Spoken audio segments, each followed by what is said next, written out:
안녕하세요. 경제학 수험소의 인기몰이 짱박사 경제학의 경제학장 박사입니다. 반갑습니다. 자, 오늘은 국제수지표 작성 신뢰에 대해서 한번 파헤쳐 볼 건데요. 한나라의 경제 건강진단서라고 불리는 국제수지표. 이름은 많이 들어봤는데 막상 표만 보면 머리가 지끈지끈 아파오지 않나요? 괜찮습니다. 오늘 저와 함께 이 복잡해 보이는 표가 사실은 얼마나 간단하고 논리적인 원리로 만들어지는지 한번 확인해 보시면요. 아, 이게 이렇게 쉬운 거였어? 하고 무릎을 탁 치게 되실 겁니다. 제가 완벽하게 정리해 드릴게요. 자, 오늘 우리가 갈 길입니다. 먼저 국제수지표를 떠받치는 가장 기본 원칙을 딱 잡고요. 그 다음엔 실제 14개 거래 사례를 가지고 직접 분괴라는 걸 해볼 거예요. 그리고 이 조각들을 쫙 모아서 국제수지표를 완성하고 마지막으로 핵심 정리랑 여러분께 힘이 되는 응원 메시지까지. 자, 따라올 준비 되셨죠? 갑시다. 오케이, 그럼 본격적으로 시작해보죠. 국제수지표를 이해하기 위한 단 하나의 키워드. 딱 하나만 꼽으라면 바로 이겁니다. 복식부기 원칙. 모든 건 여기서부터 시작돼요. 복식부기? 이게 뭐냐고요? 진짜 별거 아니에요. 모든 국제 거래는요, 한쪽만 기록하는 게 아니라 왼쪽인 차변과 오른쪽인 대변에 똑같은 금액으로 한 번씩, 그러니까 총 2번을 기록한다는 약속이에요. 이것만 기억하면 국제수지표는 마지막에 무조건 딱 맞아떨어지게 되어 있습니다. 정말 중요해요. 자, 그럼 뭘 왼쪽에 쓰고 뭘 오른쪽에 쓰냐? 이 규칙만 알면 끝입니다. 잘 보세요. 우리나라 입장에서 자산이 늘거나 빚이 줄면 왼쪽 차변에 기록합니다. 예를 들어 해외에서 원유를 수입하면 우리나라의 실물 자산이 늘어난 거니까 차변에 쓰는 거죠. 반대로 자산이 줄거나 빚이 들면 오른쪽 대변에 기록합니다. 자동차를 수출했다고 해볼까요? 자동차라는 실물 자산은 줄었으니까 대변에 상품 수출을 기록하고 그 대가로 받은 달러, 즉 금융자산은 늘었으니까 차변에 현금을 기록하는 식이에요. 이해 계시죠? 이 원리가 전부입니다. 좋습니다. 이제 원칙을 배웠으니까 실전으로 들어가 봐야죠. 오늘의 도전 과제입니다. 여기 14개의 국제거래가 있는데 저랑 같이 하나하나 정복해보자고요. 화면에 보이는 거래 1번부터 14번까지 자동차 수출, 원유 수입 같은 상품 거래도 있고요. 운송 서비스, 해외 교포의 송금, 그리고 주식이나 증권 같은 금융 거래까지. 진짜 시험에 나올 만한 건 여기 다 있다고 보시면 됩니다. 이걸 지금부터 우리가 직접 표에다가 옮겨볼 겁니다. 자, 이제 가장 중요한 단계입니다. 바로 분괴하기. 방금 배운 복식부기 원칙을 이제 여기다가 그대로 한번 적용해 볼게요. 절대 안 어려우니까요. 집중. 첫 번째 거래부터 가볼까요? 자동차 90팩만 달러를 수출하고 현금으로 팔았어요. 자, 우리나라로 현금 90이 들어왔죠? 이건 금융자산이 늘어난 거니까 왼쪽 차변에 현금 90을 딱 적습니다. 동시에 자동차라는 실물 자산이 해외로 나갔잖아요. 이건 자산이 줄어든 거니까 오른쪽 대변에 상품 수출 90이라고 기록하는 거예요. 어때요? 왼쪽에도 90, 오른쪽에도 90. 똑같죠? 이게 바로 복식부기입니다. 간단하죠? 이번엔 조금 다른 유형을 볼까요? 거래 8번. 해외 교포한테서 200만 달러를 송금받았어요. 이것도 일단 현금이 들어왔으니까 금융자산이 늘었죠. 그럼 왼쪽 차변에 현금 2를 적습니다. 근데 이 돈은 우리가 뭘 팔아서 번 돈이 아니잖아요. 그쵸? 이렇게 아무런 대가 없이 오고 가는 돈을 경제학에서는 이전소득이라고 불러요. 돈을 받았으니까 이전소득 수입으로 오른쪽 대변에 2를 기록하는 겁니다.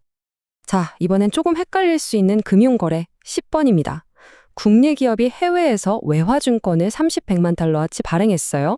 증권을 팔아서 현금 30이 들어왔으니까 왼쪽 차변에 현금 30 적는 건 똑같아요. 그럼 오른쪽 대변은 뭘까요? 증권을 발행했다는 건 쉽게 말해서 우리가 외국인한테 나중에 돈 갚을게 하고 약속 증서를 써준 거랑 같아요. 즉, 빚이 늘어난 거죠. 금융 부채가 증가한 겁니다. 그래서 대변에 증권 투자 부채 30 이렇게 기록하는 거예요. 이 원리만 알면 어떤 금융거래도 다 해결할 수 있습니다. 근데 잠깐만요. 우리가 1번부터 14번까지 다 분석한다고 했는데 왜 갑자기 거래 12번? 이민자 이주빈은 분계표에 쏙 빠졌을까요? 자, 이게 바로 출제자들이 여러분을 함정에 빠뜨리는 포인트입니다. 이민은요, 우리나라 사람이 외국 사람으로 신분이 바뀌는 거주성 변동일 뿐이지 두 나라 사이에 뭔가 물건이나 돈이 오고 가는 거래로 보질 않아요. 그래서 국제 수지표에는 아예 기록 자체를 안 합니다. 이거 진짜 중요한 함정이니까 꼭 기억해 두세요. 자, 이렇게 12번을 제외한 모든 거래의 분계를 마쳤습니다. 이제 흩어져 있던 이 조각들을 쫙 모아서 멋진 그림, 국제수지표를 완성할 시간입니다. 까보시죠. 짜잔! 이게 바로 우리가 만든 국제수지표 완성본입니다. 우리가 아까 하나하나 분개했던 내용들이 경상수지, 금융계정 같은 항목에 차곡차곡 쌓인 결과물이죠. 한번 볼까요?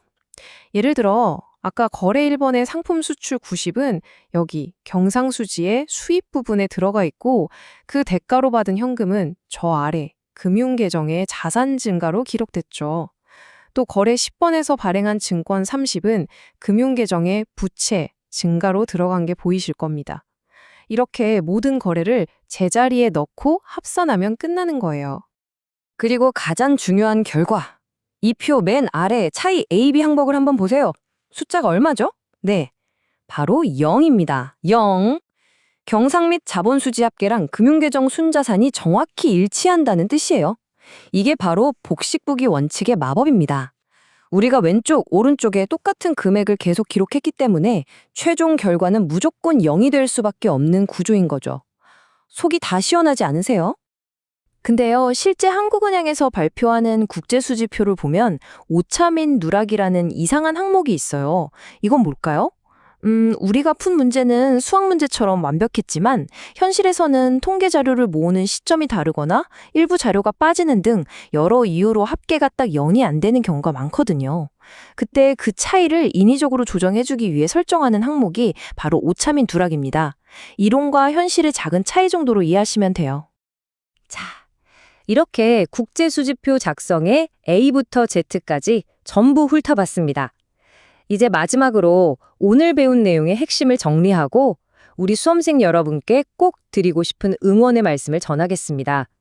여러분, 경제학 공부 정말 어렵고 외로운 싸움인 거 저도 잘 압니다. 결코 쉬운 과목 아니에요.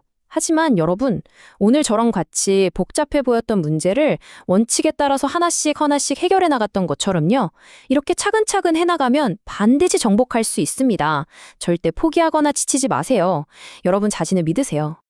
그리고 혼자 공부하다가 막치거나 궁금한 점이 생기면요. 절대 혼자 끙끙 앓지 마세요. 네이버 카페 짱박사 경제학 스터디로 오셔서 질문을 남겨주세요.